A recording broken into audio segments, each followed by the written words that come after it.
You, John Fitzgerald Kennedy, do solemnly swear. I, John Fitzgerald Kennedy, do solemnly swear. That you will faithfully execute the office of President of the United States. That I will faithfully execute the office of President of the United States. And will, to the best of your ability. And will, to the best of my ability. Preserve, protect, and defend the Constitution of the United States. Preserve, protect, and defend the Constitution of the United States. So help you God. So help me God.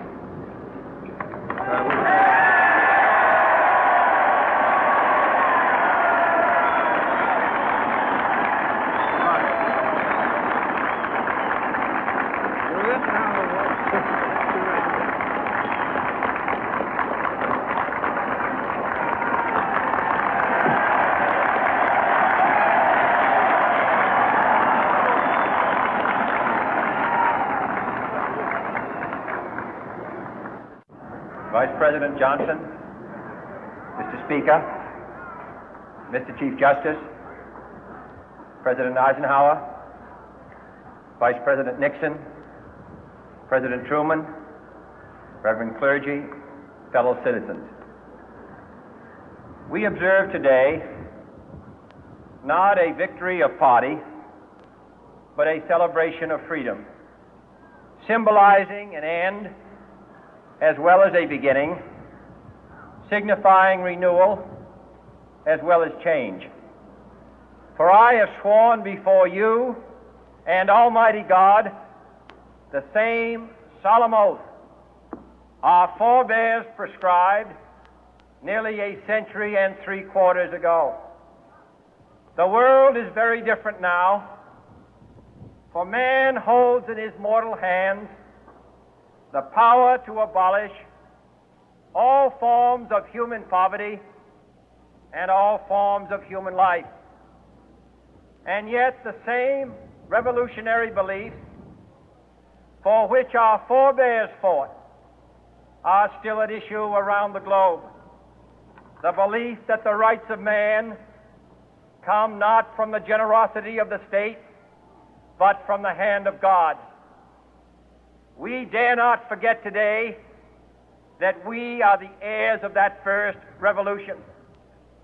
Let the word go forth from this time and place to friend and foe alike that the torch has been passed to a new generation of Americans born in this century, tempered by war, disciplined by a hard and bitter peace, proud of our ancient heritage, and unwilling to witness or permit the slow undoing of those human rights to which this nation has always been committed and to which we are committed today at home and around the world.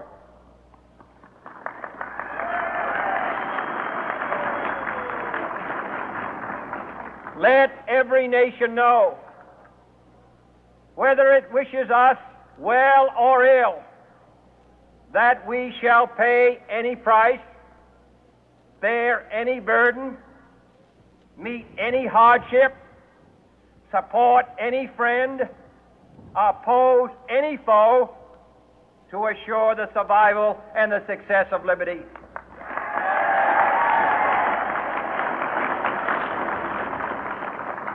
This much we pledge and more.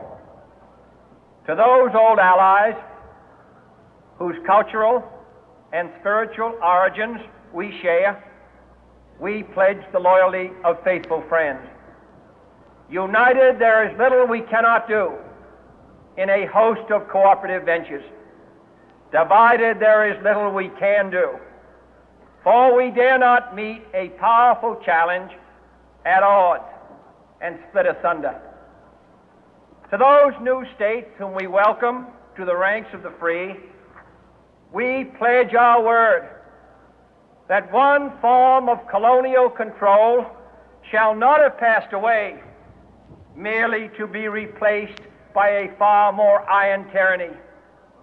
We shall not always expect to find them supporting our view, but we shall always hope to find them strongly supporting their own freedom, and to remember that in the past, those who foolishly sought power by riding the back of the tiger ended up inside.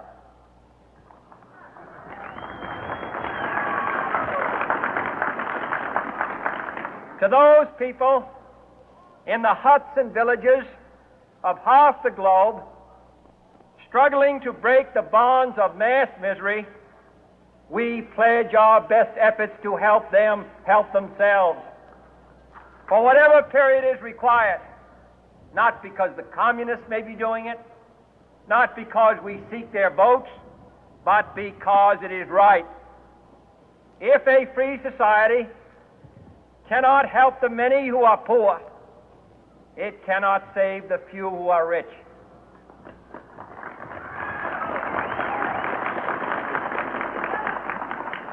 To our sister republics south of our border, we offer a special pledge to convert our good words into good deeds, in a new alliance for progress, to assist free men and free governments in casting off the chains of poverty.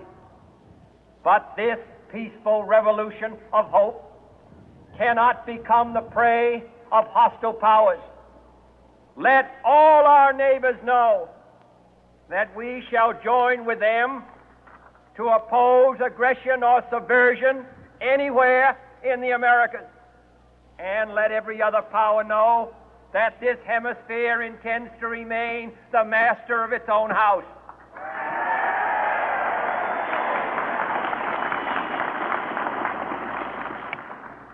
To that World Assembly of Sovereign States, the United Nations, our last best hope, in an age where the instruments of war have far outpaced the instruments of peace, we renew our pledge of support to prevent it from becoming merely a forum for invective, to strengthen its shield of the new and the weak, and to enlarge the area in which its writ may run.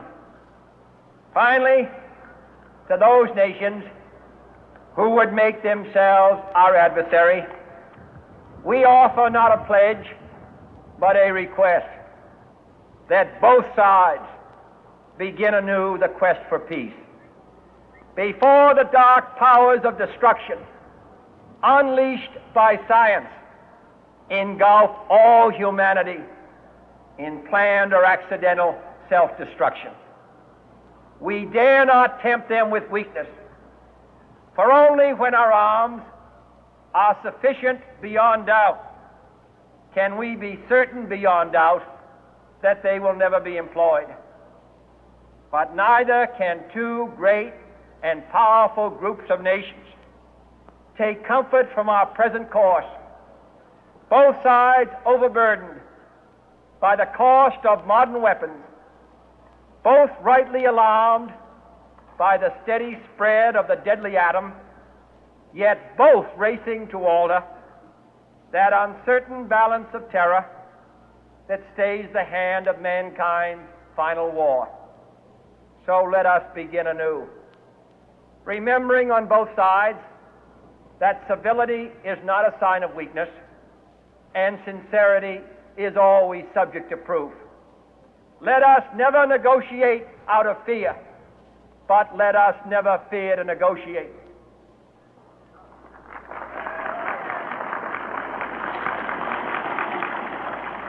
Let both sides explore what problems unite us, instead of belaboring those problems which divide us.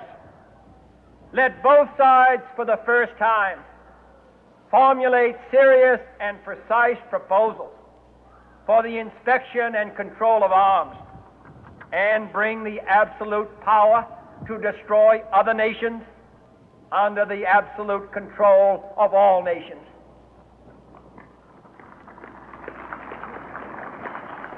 Let both sides seek to invoke the wonders of science instead of its terrors.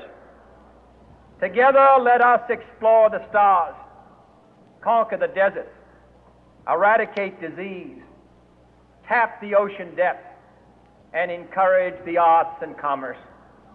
Let both sides unite to heed in all corners of the earth the command of Isaiah to undo the heavy burden and let the oppressed go free. And if a beachhead of cooperation may push back the jungle of suspicion, let both sides join in creating a new endeavor, not a new balance of power, but a new world of law, where the strong are just and the weak secure and the peace preserved. All this will not be finished in the first 100 days, nor will it be finished in the first 1,000 days, nor in the life of this administration, nor even perhaps in our lifetime on this planet. But let us begin.